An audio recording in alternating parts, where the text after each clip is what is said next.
ምንጊዜም ሚዲያ የዕለቱ ጉዳይ ከመጽሐፍት ገበታ ከአድማጮች መድረክ መስታወት የቅዳሜ ወጎችና የተወልደ እንግዳ መደበኛ ዝግጅቶቻችን ናቸው።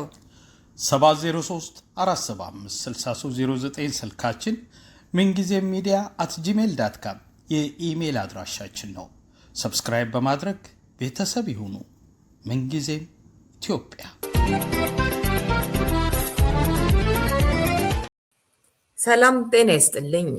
ዓለምን እያስደመሙ ያሉትን የአርቲመስ ጠፈርተኞችና ተያያዥ ጉዳዮች በዛሬው የዕለቱ ጉዳይ ፕሮግራማችን እንመለከታለን።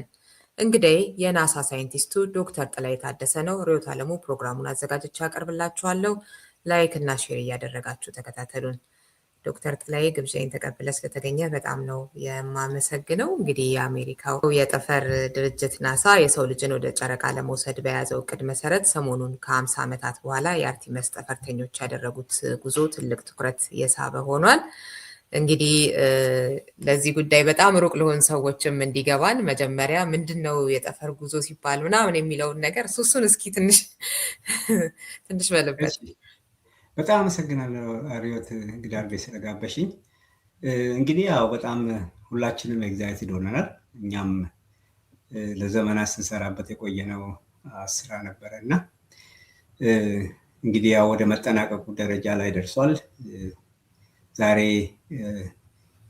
አርብ ወደ ማታ አስትሮናውቶቻችን ምድር ላይ ስፕላሽ ያደርጋሉ፣ ያርፋሉ። እንግዲህ የህዋ ሚሽኖች አዲስ አይደሉም ለሰው ልጅ። እንግዲህ አሜሪካ የዛሬ 50 ዓመት ገደማ አፖሎ ሚሽን ሰው ልጅ ወደ ጨረቃ ሄዷል። 6 ጊዜ ጨረቃ ላይ ማርፏል። ጨረቃንም ዙሪያውን ዞሮ ተመልሶም ያውቃል። እንግዲህ ይሄ የአሁኑን ለየት የሚያደርገው ከድሮ ከአፖሎ ሚሽን ለየት የሚያደርገው ይሄኛው ሃይሊ ሶፊስቲኬትድ የሆነ ዲጂታል ኤሌክትሮኒክ ዘመን ውስጥ ነው ያለ ነው። ያኛ የድሮ አናሎግ ነበረ። አሁን ግን ሰሚ አውቶኖሚየስ ናቸው ቬክሎቹም ራሳቸው። ከግማሽም በላይ በራሳቸው ነው ብዙ ነገሮች ፐርፎርም ራሱን የሚያደርገው ቬክሉም ቢሆን እና በጣም ዲጂታላይዝድ የሆነ ዳታ ፍሎ አደራረጉን በጣም በረቀቀ መንገዱ ስለሆነ ያሁኑ ኃይል በጣም ኤግዛይትድ የሚያደርግ ነው። ኦቨርኦል እንግዲህ ዓላማው የሰው ልጅን ኤክስፓንሽኑ ከአፖሎ የሚለየው አፖሎ ውድድር ነበር አገራት በአገራት መካከል አሜሪካና ሶቪየት ዩኒየን በዛን ሰዓት የሚያደኩበት ዘመን የሶቪየት ዩኒየን ደጋፊ ነበርኩ ከልጅነት። ምክንያቱም አስተማሪዎቻችን ሁሉም በኮሚኒዝም እንትን ውስጥ የነበሩ ስለሆኑ እኛም ልጆች ሆነ እነሱን ነበር እንትን የምንለው እና ፉክክሩ ነበረ። እንግዲህ ፉክክሩ እኔ ድሮ ምንድነው ማንኛውንም ሶቪየት ህብረት የምታደርገውን ነገር ከሚያደንቁ ሰዎች ውስጥ አንዱ ነበርኩ። የሶቪየት ትበልጣለች ከአሜሪካ ብለው ከሚሉ ሰዎችም ውስጥ አንዱ ነበርኩ እና ብዙም የአሜሪካ ነገር አይመቸኝም ነበረ። እንዲህ የናሳ ልትሆን እንግዲህ ፉክክሩ ነው።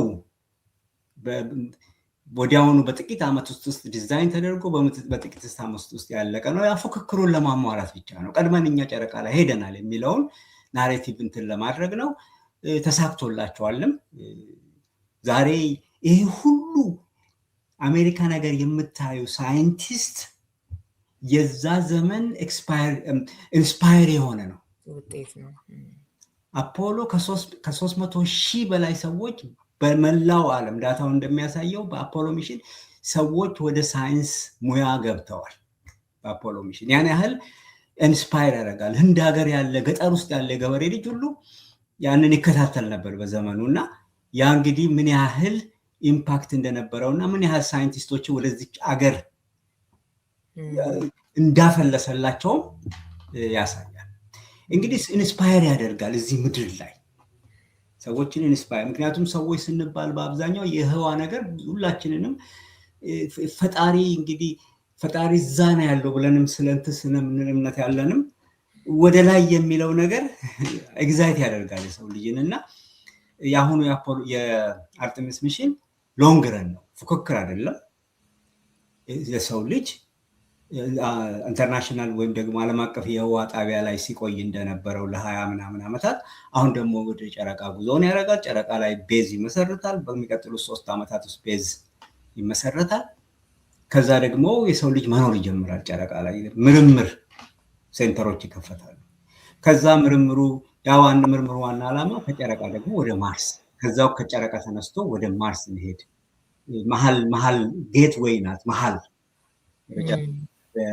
ማርስ እና ከዛ ወዴት የሚደረገው ጉዞ ጨረቃ ቤዝ መሆኑ ይሆናል ተብሎ ስለተመረጠ ነው። እና ህዋ እንግዲህ በጣም ኤግዛይት የሚያደርግ የአርቴምስ ጠፈርተኞችን እንግዲህ አሁን ለጠቀስካቸው ዓላማዎች እንደ መንገድ አመቻች፣ እንደ መንገድ ቀያሽ አድርገን ልናስባቸው እንችላለን።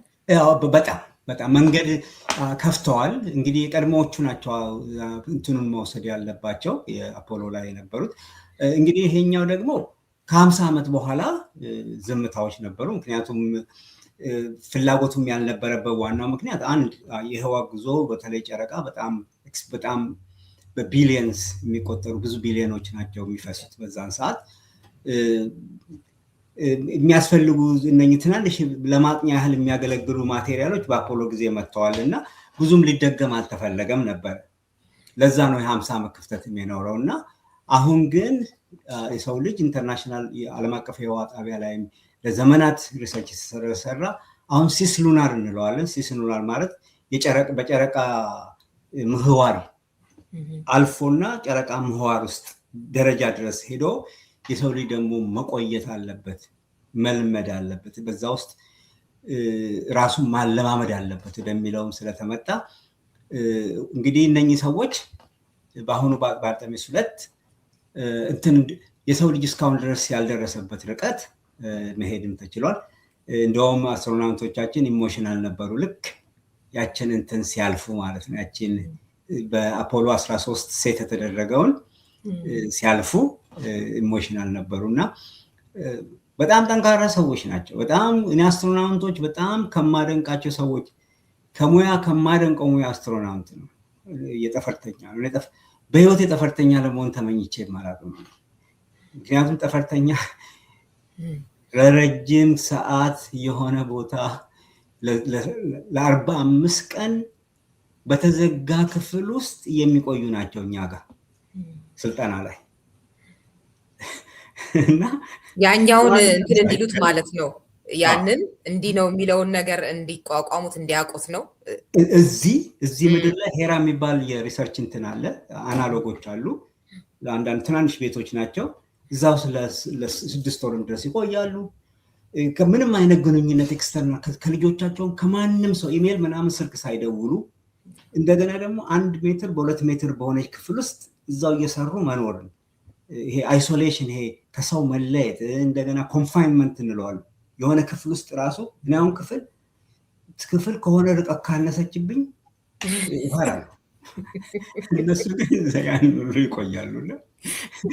የምር ጀግኖች ናቸው። በጣም እስኪ ስለ ማንነታቸውም ጥቂት እንባባል። እነኚህ ሁለቱ ሪድ ዋይዝማን እና ኬኔዲያዊው ጀረሚ ይመሳሰላሉ ሁለቱ። ግሎቨር ግን ጥቁር ነው፣ አፍሪካን አሜሪካኑ ነው። ክርስቲና ታዋቂ ናት። ክርስቲናን ፐርሰናሊ ማግኝቻት አውቃለሁ። ግላቨር እንግዲህ ዋናው ቪክተር ግላቨር አፍሪካን አሜሪካን ነው። ለመጀመሪያ ጊዜ ጥቁር ወደ ጨረቃ ሲሄድ ነው። ክርስቲናም የመጀመሪያዋ ናት። አርጤሚስ በጣም ከሚገርምሽ አስገራሚ ከሚያደርገው ነገር አንዱ ዳይቨርስ ነው። ሞስት ዳይቨርስ የተባለው ነው። ሴት አለችበት፣ ተወክላለች፣ ጥቁር ተወክሏል። የድሮቹ አፖሎ 12 ሚሽኖች ውስጥ እነኛም 12 ሚሽኖች እነኛ የነበሩን ሚሽኖች ወይ 6 ሚሽኖች ውስጥ መሬት ካረፉት ጨረቃም ካረፉት ከዞሩት ሚሽኖች አንድ ላይ ስናያቸው ሁሉም ነጭ ወንዶች ብቻ ናቸው። ስለዚህ አሁን አፍሪካን አሜሪካን ጥቁሩ ፓይለቱ ነው። ሬድ ዋይዝማን ደግሞ የሚሽን ኮማንደሩ ነው። ስፔሻሊስቶች ናቸው ሁለቱ። ፕሮግራሙን እንትን የሚያደርጉ ናቸውና ሪሰርች ይሰራሉ በከፍተኛ ሁኔታ ነው ሪሰርችን የሚሰሩት በጣም የሚገርም ደስ የሚል ነው እንግዲህ ያሁኑ እንዴት የሆነ ሶፊስቲኬትድ የሆነ መሆኑን ስትገልጽ እስኪ ይሄንን ቪዲዮ አይተን እንመለስ Jared, and you are doing a fantastic job, and hello, very special hello to Artemis 2. Today you've made history and made all America really proud, incredibly proud. We have a lot of things to be proud of lately, but there's nothing like what you're doing, circling around the moon for the first time in more than a half a century and breaking the all-time record for the farthest distance from planet Earth. Humans have really never seen anything quite like what you're doing in a manned spacecraft. It's really special. I want to personally salute and congratulate Commander Reed Weissman, Pilot Victor Glover, Mission Specialist Christina Koch, and Jeremy Hansen. And I also want to thank the entire amazing team at NASA, headed by Jared, who's a very special guy, by the way, and you all made this day possible, and you've really inspired the entire world, really. እውነት ነው እንግዲህ ዓለምን ነው ያስደመሙትም ኢንስፓየር ያደረጉትም እና እስኪ ስለዚህም እንዴት ነው እዛ ውስጥ ሆኖ የሚታሰብ አይመስልም አይደል እንደዚህ አይነት ከፕሬዚዳንት ትራምፕ ጋር በጣም ብዙ ኤክስፐሪመንቶች መስራት አለባቸው በጣም ሶፊስቲኬትድ የሆኑ በጣም የረቀቁ ኤክስፐሪመንቶችን ነው ሴትአፕ የተደረገላቸው አብዛኛውን እንደውም ከዚሁ ከኛ ከሪሞት ኮንትሮል ሩም ነው እንትን የሚደረገው ሪሞትሊ ትዕዛዝ የሚሰጠው በአብዛኛው ኢንስትሩመንት ሴንሰሮችም ሁሉ ኢቭን አንዳንዴ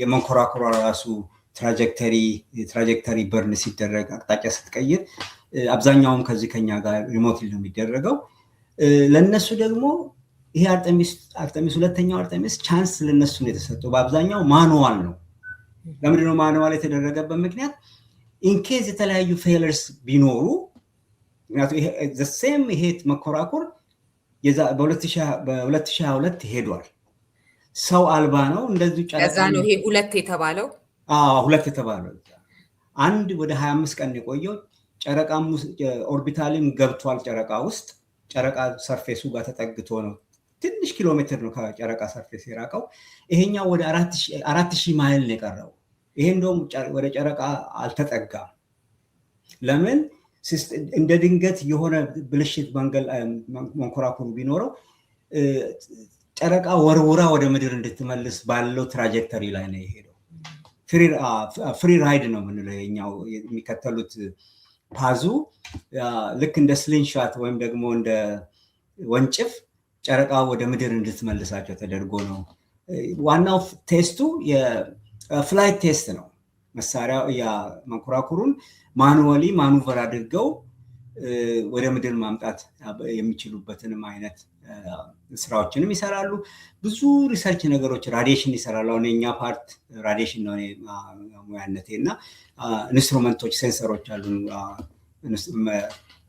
ምንድነው መንኮራኩሩ ውስጥ በተለያየ ቦታ የተቀመጡ ማውንት የተደረጉ እንደገና እነሱም እጆቻቸው ላይ የሚያስሯቸው ራዲዬሽን ዲቴክተሮች አሉ የተለያዩ አይነት መሳሪያዎች የተለያየ ሴክተር የተለያየ ነገር የሚጠና ነገር አስቀምጧል ያን ሁሉ ያጠናሉ እንደገና ደግሞ ትልቁ የዚህ ሚሽን ዋና ዓላማ ላይፍ ሰፖርቲንግ ሲስተምን ለማጥናት ላይፍ ሰፖርቲንግ ሲስተም ማለት ቬሂክሉ ራሱ በጣም ትንሽ ነው እንግዲህ አራት ሰዎችን አንድ እንትን ውስጥ ይዞ ይሄ ኦክሲጂን የለም ኦክሲጂኑን እንግዲህ በተለያየ ቴክኒክ ነው እዛ ውስጥ ኦክሲጂን መተንፈሻው የሚጠቀሙት እንደገና ደግሞ ፕሬሸር አለ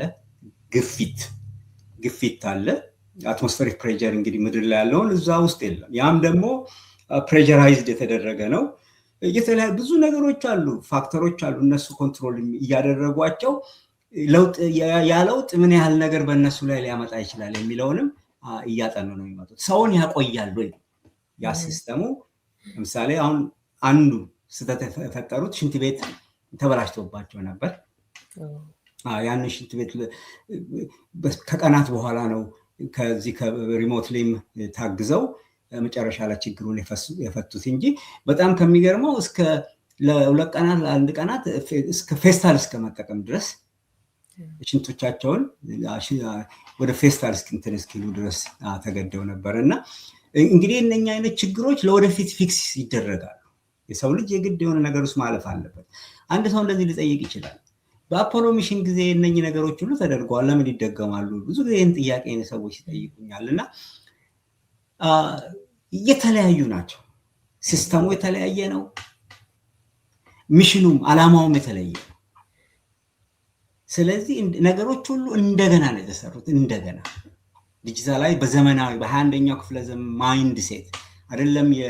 የ50 ዓመት በፊት የነበረ መኪና ራሱ እኮ አሁን ጥቂት መኪናዎችን ነው የምናየው። ሁሉ ነገር ተቀይሯል አሁን ያለንበት እና ከሌቭሉ ጋር አብሮ የሚሄድ ነው እና የላይፍ ሰፖርቲንግ ሲስተሙ በትክክል ይሰራል የሚለውንም በዛው ቼክ ለማድረግ ነው። እንደገና ማኑቨር በሚያደርጉባቸው ቦታዎች ኤክስፐሪመንቶችን የተለያዩ ለምሳሌ ሉናር ሪሰርች እንትኖች አሉ። የጨረቃን ጂኦሎጂካል ፊውቸር ጂኦግራፊካል ፊውቸሮቹን ሴንሰሮች አሉ። በፍላይ ባይ በሚያደርጉበት ሰዓት የተለያዩ ካሜራ እና የተለያዩ ፖላሪሜትሮች ተጠቅመው ስካን ያደርጋሉ። እነኛን ደግሞ ምድር ላይ ያሉ ሰዎች ቀጥታ ዳታውን አክሰስ እያደረጉ ሳይንቲስቶች ተቀምጠው ያንን ኢሜጅም ሪቴይን ያደርጋሉ ዳታውን። ከዛም አልፎ ተርፎ ደግሞ ኢንተርፕሬት ያደርጋሉ ለወደፊት ለሚቀጥሉት አርተሚስ ሚሽኖች። እንግዲህ አርተሚስ እስከ 10 ምናምን ድረስ ነው የሚቀጥለው የሰው ልጅ ጨረቃ ድረስ እስኪሄድ ድረስ ቤዝ እስኪኖረው እንግዲህ ኤግዛይትድ የሚያደርግ ጊዜ ውስጥ ያለ ነው። በጣም ባለፈው ጥላዬን ቀደምኩት የተሰኘው መጽሐፍ ላይ ከመጽሐፍ ገበታ ላይ ስናወራ በትንሹ ያነሳነው ጉዳይ ነበረ። እንደ ለግዠሪ የሚታይ ነገር እንዳልሆነ ይህንን ጉዳይ ስታነሳ ነበር እና ብዙ ጊዜ ከግንዛቤም እጥረት እንደዚህ አይነት አስተያየቶች ይሰማሉ እና የቅብጠት የቅንጦት አይነት ነገር እሱን ትንሽ ብትጨምርበት እንኳን አመጣሽው። ይኸውልሽ እንግዲህ ብዙ ጊዜ እንግዲህ ህዋ ሲባል ልክ የጠገበ ሀገር የሆነ ነገር የሚያደርገው ተርፎት የሚያደርገው አይነት ተደርጎ ነው የሚወሰደው እና አድቫንቴጅስ ነው። አንድ ሀገር የህዋ እንትኑን ባሰፋ ቁጥር የህዋ ምርምሩ ወደኋላ ወደ ምድር የሚያወርድልን ነገር አለ።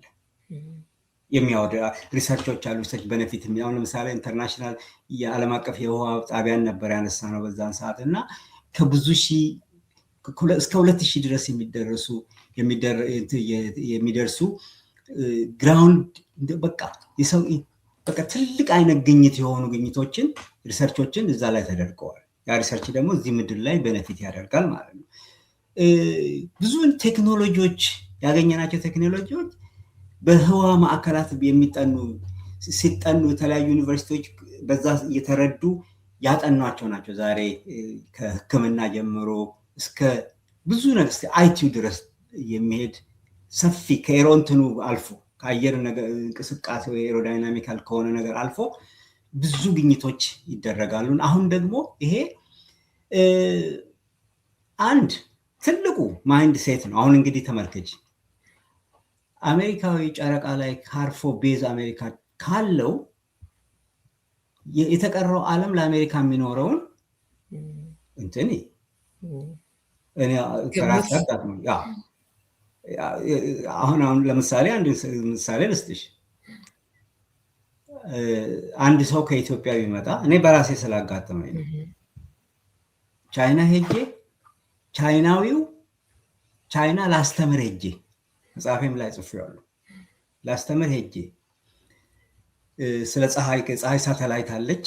የዛን ሰዓት ነው የመጠቀችው። አሁን እኛ የምንጠቀማት ወርልድ ዋይድ ዳታውን እናስተምር ነበር እና እኔ ቻይና ተመደብኩ ከአሜሪካዊ ጋር። እኔ ጀርመን ነበርኩ እዛን ሰዓት። እዛ እንደደረስን 15 ቀን አስተምረን ስንወጣ ኤርፖርት ከሰዎቹ መሀል ስፖት አድርገው እኔን ብቻ ያዙኝ። እንዴት እዚህ ተገኘህ ነው? በቃ ሲያየው አልወደደውም። በቃ የኔን እንትን አየ። ተጠራሩ። ፓስፖርቱን ያገላብጣሉ፣ ይስቃሉ።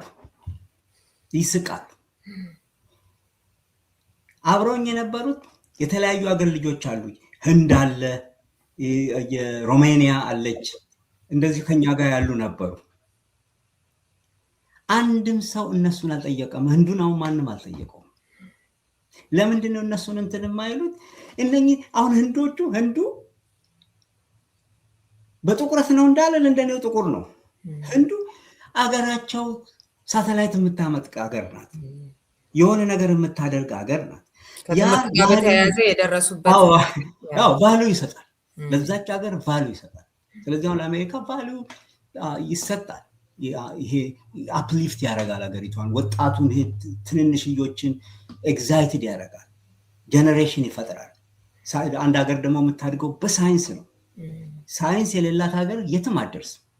ሳይንስ ሪሰርች የማታገር ሀገር የትም አትደርስም። ስለዚህ ሰዎች ወደ ሳይንስ ፍላጎት እንዲሄዱ ያደርጋል። አንዱ ጥቅም እሱ ነው። ትልቁ ቤኔፊት የሚሆኑት ወደፊት እንግዲህ አሁን ጨረቃ ማይን ኦልሬዲ ፕሬዚዳንት ትራምፕ እንደውም ትዝ ካለች በመጀመሪያው እንትኑ ጊዜ ቢሮ በገባ ጊዜ በአሁኑ ሳይሆን የመጀመሪያው ፕሬዚደንት እንትኑ ጊዜ ጨረቃን ሉናር ማይኒንግ የሚል እንትን አውጥቷል። አሁን የሚቀጥለው ከቤዙ በኋላ ጨረቃን ማይን ማድረግ ነው፣ ማዕድን መፈለግ ነው ጨረቃ ላይ። እና የሚገርምሽ እያንዳንዱ የጨረቃ ላይ ያለ ስፖት ኦልሬዲ እነሱ ስም ሰጥተውታል። ጀዘሮ አሁን ለምሳሌ ምንድን ማርስ ላይ ራሱ ማርስ አሁን ጀዘሮ አለ። ጨረቃ ላይ የተለያዩ ሽሩዲንገር ቤዚን፣ የቤዚን ማዕት ስሞች ተሰጥተው ካርታ ወጥቶለታል ኦልሬዲ። አሁን ሌላ ሰው ቢሄድ እነሱን አስፈቅደው ነው ያንን ቦታውን እንኳን የሚይዘው። እና እንግዲህ አድቫንቴጅ አላቸው። የሚገርም ነው እንግዲህ ዓለም ምን ያህል ቀድሞ እየሄደ እንደሆነ አንዳንድ ሀገራት፣ ከዛ ደግሞ ያለውን በተቃራኒው ስታስብ ብዙ የሚያሳዝኑ ነገሮች አሉና አንዳንዴ እንደዚህ አይነት ነገሮች መነጋገር ቁጭትንም ይፈጥራል ብዬ አስባለሁኝ። የኛ ርዕሰ ጉዳዮች ምንድናቸው፣ እኛ እያደረግን ያለነው ምንድን ነው ምናምን የሚለውን በተለይ እንደ ኢትዮጵያውያን በጣም ያሳዝናል። ቱ ቢ ኦነስት በዚህ ጋር ምልሽ እኔ በጣም ፊሊንግ አለኝ፣ በጣም አዝናለሁ። በዚህ ዓለም እይታዎችን አንድ ወደፊት ወደዛ ተስፋ አድርጎ የሆነ ነገሮችን ማድረግን በህብረት ተስማምቶ ወደዛ ማድረግን ሲያስብ የሀገራችን ሁኔታ በጣም ያሳዝነኛል። እኛ ገና በብሔር ተከፋፍለን ገና የብሔር ጦርነቶችን እያደረግን የምንገኝ፣ አስተሳሰቦቻችን ከብሔር ያልወጣ መሆንን ሳይ በጣም ውስጥ ያዝናል። እና ይሄ እንግዲህ ተስፋ አለው እላለሁ። እኔ ተስፋ አልቆርጥም በዚህ ላይ። እና እኛም በተቻለ መጠን ወደ አገር ቤትም ተመልሰን የመርዳትም ቻንስ ጀምረናል። አሁን እንደውም በቅርቡ ዩኒቨርሲቲ ከፍተናል። ኢትዮጵያ ቴክኖሎጂ የሸገር ኢንስቲትዩት ኦፍ ቴክኖሎጂ የሚል አቋቁመን የስፔስ ሳይንስ ኤንድ ኢንጂነሪንግ ዲፓርትመንት ሄድ ነኝ እኔ። ቨርቹዋሊ ነው ተማሪዎቻችንም እናስተምረው። ወደ 250 ምርጥ የሆኑ የሀገሪቷ ምርጥ የሆኑ ተማሪዎችን ወስደናል። የኢንስቲትዩቱ ቪዥነሪ እና መስራች ዶክተር ብርሃኑ ቡልቻ ነው። ዶክተር ብርሃኑ ቡልቻ ወጣት የናሳ ሳይንቲስት ነው። የሚያስገርም ልጅ ነው። እና እንግዲህ ከኛ የሚበላለጡ ልጆችን ማፍራት ጀምረናል ልልሽ እፈልጋለሁ። ደስ ይላል፣ በጣም ደስ ይላል። ደግሞ ሀገር ሰላም ሆና የበለጠ እኮ ቢሰራ የት ልንደርስ እንችላለን የሚለውንም የሚያሳይ ነው። እና ስለምታደርጉት ጥረት እንደው በጣም እንዳንዲት ዜጋ ማመስገን እፈልጋለሁኝ። ዲያስፖራው እንግዲህ እዚህ ሆኖ ለሀገሩስ ምን እያደረገ ነው ያለው የሚለውንም ማሳያ ከሆኑ ትልልቅ ቁም ነገሮችን ከሚሰሩ ኢትዮጵያውያን መካከልም ናችሁና እጅግ እጅግ በጣም አድርጌ ነው የማመሰግነው። እንደው የስም ጉዳይ ስታነሳ ስያሜዎች ኦልሬዲ እኮ እየወሰዱ ነው ስትል ሄደው ወደ ላይ የአርቴምስንም እናንሳና መነሻው ከግሪክ ነው አይደለ? ግሪክ ነው። እሱንም እስኪ ትንሽ እንግዲህ ፈረንጅ በባህሪው ሚቶሎጂ ይወዳል። ሚቶሎጂ አምልኮት አይደለም። ብዙ ጊዜ አሁን አገኛለሁ ክርስቲያን ሆነህ እንዴት አፖሎ አርጤምስ ማለት ሐዋርያው ጳውሎስ ግሪክ ሲሄድ ካያቸው ጣዖቶች መካከል አንዱ ነው እና እንዴት በዚህኛው የተሰየመ ስም እንትን ትላለህ ይላሉ። እነኚህ ሰዎች ሲጀምር አብዛኛዎቹ ክርስቲያን ናቸው። ሚሽን ውስጥ ያሉት የሚሰሩት ኤቴስቶችም አሉ የሚበዙት ግን ክርስቲያኖች ናቸው እና የነሱ ባህላቸው ነው በባህሎቻቸው የጥንት እንትኖቻቸውን እንትን ድሮ ስናመልከው ነበር አሁን ማምልኮ አይደለም አሁን እኛም ምናመልከው ሳይሆን ከዛ አልፈን የሚለው ሚቶሎጂውን ለማሳየት ነው እንጂ ባንድ ወቅት ስናመልከው ነበር የነበረውን ታሪካዊ የሆነ ነገር ወይንም ደግሞ ሀተታ ተፈጥሮ ይሄ ነገር በዚህ ምክንያት ነው የመጣው ወይም ተፈጥሮ እንዲህ ነው ምናምን የሚሉ ያው ተረቶች ምን በላቸው ምናምን ሀተታ ተፈጥሮን የነበረውን ነገር እንደ ማስታወሻም አይነት ነገር ነው እና ግን ያው ከዚህ ጋር ተያይዞ የሚሰጡ አስተያየቶችን ሃይማኖተኛ የሆኑ ሰዎች ከክርስቲያንም ከሙስሊምም ይሁን የሆነ አይነት እንዲህ አይነት የተሰየሙ ነገሮች ላይ ሲንቀሳቀሱ የሚሰጡ ስያሜዎችን አያለሁኝና ጥሩ ነው ያነሳው። አሁን በአብዛኛው እንደዚህ አይነት ነገር የሚያነሱት በሁሉም እምነቶች ውስጥ የኮንዘርቫቲቭ የሆኑ ራዲካልስ ናቸው። ራዲካልስ ያነሳሉ። አሁን እዚህም ሀገር ኮንስፓይረሲ እዚህ ዙሪያ ሰፈሬ የኔ ጎረቤቶቼ ኮንስፓይረሲ ነው ፈረንጆቹ ዘሆል ኮንስፓይረሲ የሚነግሩ ሳይንስ ራሱ ሳይንስ ወደ ሰማይ መሄድ እንዴት አድርገ ነው ጠፍጣፋ የሆነች መሬት የምታመልጥ ብለው ገና ምድር ጠፍጣፋ እንደሆነች እንኳን የሚያምኑ ናቸውና ለምን በምን አመናችሁ ብዬ ስጠይቃቸው መጽሐፍ ቅዱስ ይላል ይሉኛል። እስቲ መጽሐፍ ቅዱስ መሬት ጠፍጣፋ ነው ያለችበትን ቦታ አውጡ የለም አያመጡ እና ምን ይያልኩሽ አሁን አርቴምስ አማልክት ነች በሚል አማልክት እሱንማ አማልክት ናት የሚለውና ይሄ ሚቶሎጂ ነው። ሚቶሎጂ እንግዲህ ሜትስ ምንም ነው የሚያሳየው ድሮ ጨረቃ ትፈራ ነበረ። ስለዚህ አምላክ ናት ተብሎ አትነከ ነበረች። አሁን አንቺ አርጤሚስ መጣን በቃ ይሄው አርጤሚስ ብለን ሰየም ነው እንደውም እንሄዳለን እሺ እንትና እስቲ የሚለውን ነው እንጂ ይሄ ከአምልኮ ጋር የተገናኘ አይደለም። ስያሜውን ስናነሳ በዛውም ጥሩ ነጥብ አንስታል። ከብዙ ነገሮች ጋር ተያይዞ እንደዚህ አይነት ደግሞ ትንተናዎችም አያለሁኝና ነው። በእኔ ጠያቂነት ብቻ እንዳይሆን ደግሞ እኔ የምስታቸው ብዙ ነገሮች ሳላነሳ ሊኖሩ ይችላሉ ስለ ጉዳዩ ካለኝ ቅርብ ያልሆነ መረዳት ምክንያት እና አንተ ደግሞ ብታውቀው የምትላቸውን እስኪ ትንሽ በለን። እንግዲህ አርጤሚስ እንግዲህ በአጠቃላይ ስፔስ ላውንቺንግ ሲስተም የምንለው አለ። ፍሎሪዳ ሮኬት መተኮሻው ነው ወይም ደግሞ ሮኬቱ ነው። ግራውንድ ሲስተም አለ። ከግራውንድ ሲስተሙ ኤስኤልኤስ ወይም ደግሞ ስፔስ ላውንቺንግ ሲስተም ሮኬቱን እንዲነሳ ያደርገዋል። የሮኬት በጣም ትልቅ ግዙፉ ሮኬት ነው በምድራችን ላይ ያለ። እንግዲህ ይሄ ሮኬትንም ከአሁን በፊት በአርጤሚስ 1 ሄዷል። ሁለተኛው ላይ ደግሞ ሰውን ጭኖ ነው የሚሄደው። እሱም ፋንክሽናሊቲው በትክክል ይጠናል። ዋናው ደግሞ ኦሪዮን የተባለው ስፔስ ክራፍት ነው ወይም ደግሞ እንኮራኩር ነው እነሱ ጠፈርተኞቻችን ውስጥ ያሉት። እሱም ደግሞ ከአሁን በፊት ኦቶኖሚየስሊ ሰው ሳይለው በራሱ 25 ቀን ቆይቶ ወደ ምድር ተመልሷል። እንግዲህ አሁን ደግሞ በሰዎች ማኑቨር እየተደረገ በሰዎች እርዳታ ማኑዋሊ እየተረዳም ሰዎችም ደግሞ ላይፍን ውስጡ ሰው ተቀምጦ ህይወት ያለው ሰው ተቀምጦ አስችሎ መመለሱንም ቼክ የሚደረግበት ነው። እንግዲህ 10 ቀን ሚሽን ነው። እንግዲህ 2 ቀን ቀርቷል ወደ ምድር ለመመለስ። ተመሳሳይ አፖሎ 8 ነው። አፖሎ 8 በጣም ከሚገርምሽ 3 ሰዎችን ነው የሄዱት። ሚሽኑ ምን ነበረ? ጨረቃን ዞሮ ለመምጣት ነው። ያውም ሲስተሙን ቼክ ለማድረግ ነው አሁንም እንደምናደርገው ማለት ነው። በዛን ሰዓት 3 አስትሮናውቶች ተራ በተራ ዘፍጥረትን ያነቡ ነበር። ከዘፍጥረት 1 ጀምሮ ተራ በተራ አንብበዋል። በተመሳሳይ ደግሞ በአሁን በአርጤሚስ 2 የገና የኢስተርን ቀን ነበረና የፋሲካ ቀን ነበርና በፋሲካው ቀን የጥቁሩ አፍሪካን አሜሪካኑ ቪክተር ግላቨር እንትን ሰጥቷል። ምንድነው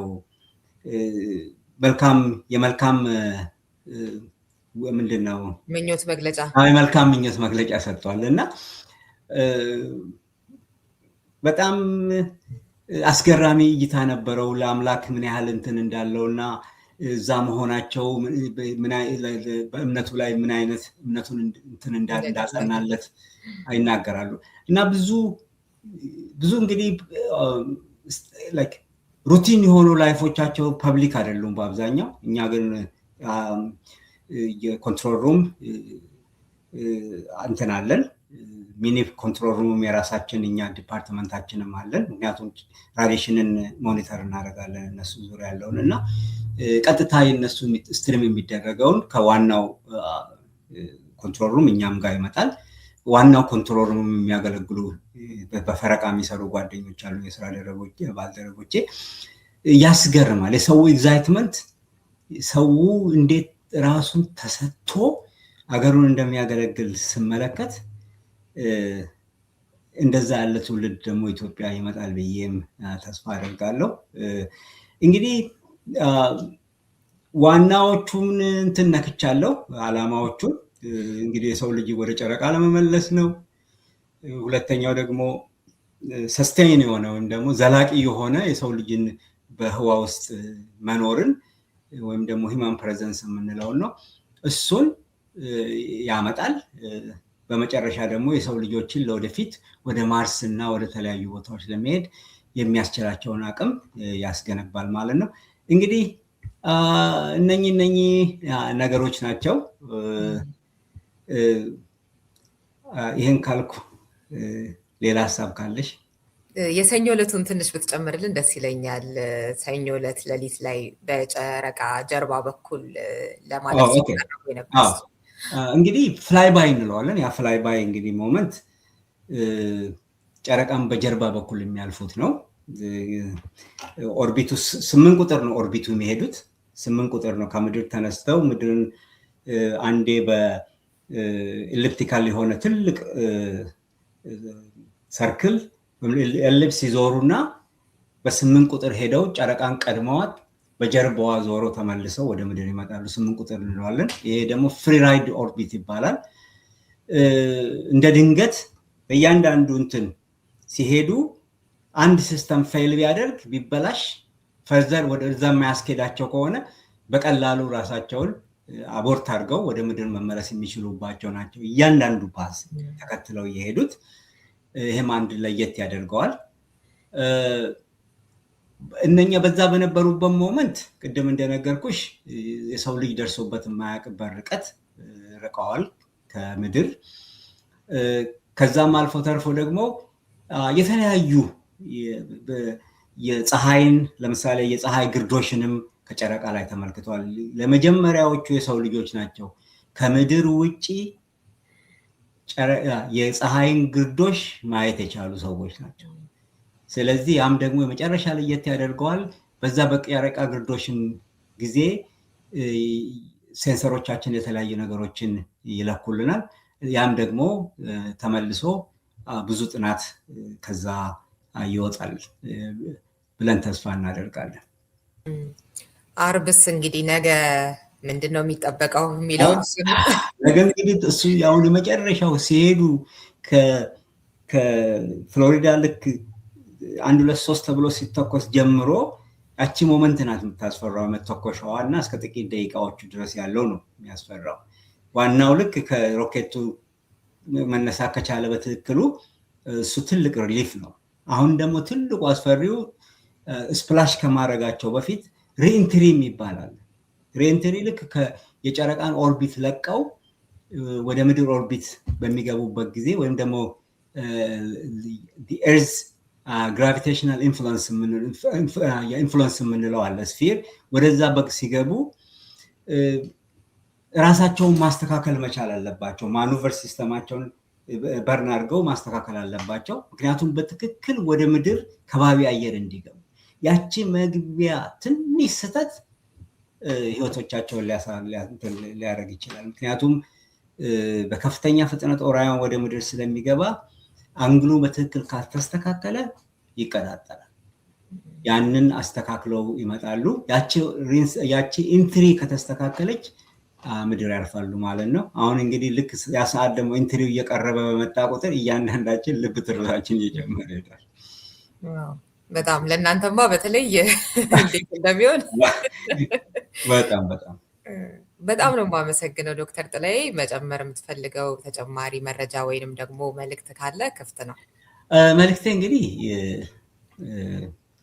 እኔ ምንጊዜም ሪዮት አንቺንም ከመከታተልበት አንዱ ነገሮች በአብዛኛው ከአሁን በፊትም ነግሬሻለሁ በድፍረቱም ነው የምልሽ ይሄ ምንድነው እንትን የምትሆኝ ነገር ገለልተኛ የምትሆኝበት ነገር እኔ በጣም እወደዋለሁ ላንድ ሳይድ ይዘሽ እንትን የምትይ ጋዜጠኛ ለመሆንሽን በጣም እሱንም አከብረዋለሁ ለዛም ነው አንቺ ጋር መገኘውና እንደው በብዙ ነገሮች እንደ ሀገር እንደ ህብረተሰብ እንደ ኢትዮጵያዊ ራሳችንን ብንተያይና ለሚመጣው ጀነሬሽኖቻችን ለቀጣይ ትውልዶቻችን ማሰብ ብንችል እላለሁ ምክንያቱም ምዕራባውያን ብቻ ሳይሆን አብዛኛው ዓለም ሀገራት አያቶቻቸው ቅድመ አያቶቻቸው ብዙ ነገር ሰርተዋል እንግዲህ እኛ happen to be እኛ እንግዲህ ያው ከጣሊያን ከወራሪ ከከለከልናት ከዛ ውጪ ለትውልድ ያስተላለፈ ሰው አለ ብዬ እኔ ማንንም አላምንም ምንም ነገር አያቶቼ የሆነ ነገር ተላልፏል የሚለውን መቀበል ሰው አይደለም ከአገር ከማስረከብ ውጪ ስለዚህ እኛ ደግሞ ለትውልዱ ምን እናድርግ ምን ጥለን እንለፍ የሚለውን ሁሉም የሚመጣው ትውልድ ሰባተኛ ልጄ እንደገና ምድዛ ኢትዮጵያ የሚፈጠረው በእንዲህ አይነት ይቀጥል ነው የሚለውን ሁላችንም አስበን አገራችንን እናስብ የሚለውን መልእክት ለማስተላለፍ ፈልጋለሁ በጣም ነው የማመሰግነው አድማጭ ተመልካቾቻችን ከዶክተር ጥላዬ ታደሰ ጋር የነበረኝ ቆይታ ይሄንን ይመስል ነበር በሌላ ፕሮግራም ደግሞ ከሌላ እንግዳ ጋር ቆያችኋለሁ እስከዚያው ሰላም ሁኑ ምንጊዜም ሚዲያ የዕለቱ ጉዳይ ከመጽሐፍት ገበታ ከአድማጮች መድረክ መስታወት የቅዳሜ ወጎችና የተወልደ እንግዳ መደበኛ ዝግጅቶቻችን ናቸው 703 475 6309 ስልካችን ምንጊዜም media@gmail.com የኢሜል አድራሻችን ነው ሰብስክራይብ በማድረግ ቤተሰብ ይሁኑ ምንጊዜም ኢትዮጵያ